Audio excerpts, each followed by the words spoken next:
PC பாலின் கருத்தின்படி யார் இந்திய கலாச்சார மறுமலர்ச்சியின் தீர்க்கதரிசி ஆவார்? டிஎன்பிஎஸ்சி ப்ரீவியஸ் இயர் क्वेश्चन இது. சால்வ் பண்ணிடலாமா? பாஸ் வீடியோ ரொம்ப முக்கியமானது, சேவ் பண்ணி வச்சுக்கோங்க. பங்கிம் சந்திரா பிறந்த தேதி 27 ஜூன் 1838. இவர் 1882 ஆனந்த மடம் என்ற நாவலை எழுதினார். இந்த நாவலில் இடம்பெற்றிருந்த பாடல் வந்தே மாதரம். வந்தே மாதரம் என்பது இந்தியாவின் தேசிய பாடல்.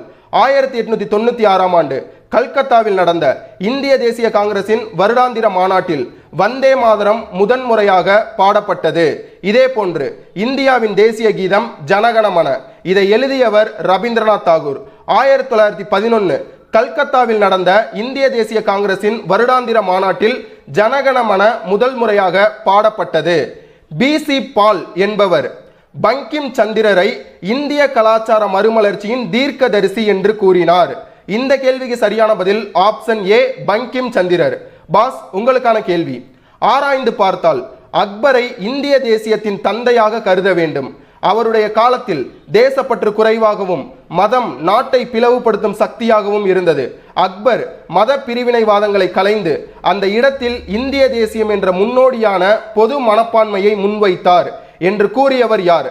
கரெக்டான ஆன்சரை கமெண்ட்ல மென்ஷன் பண்ணுங்க. மறக்காம நிக்டோ ஐஏஎஸ் யூடியூப் சேனலை சப்ஸ்கிரைப் பண்ணுங்க, ஃபாலோ பண்ணுங்க. தேங்க்யூ.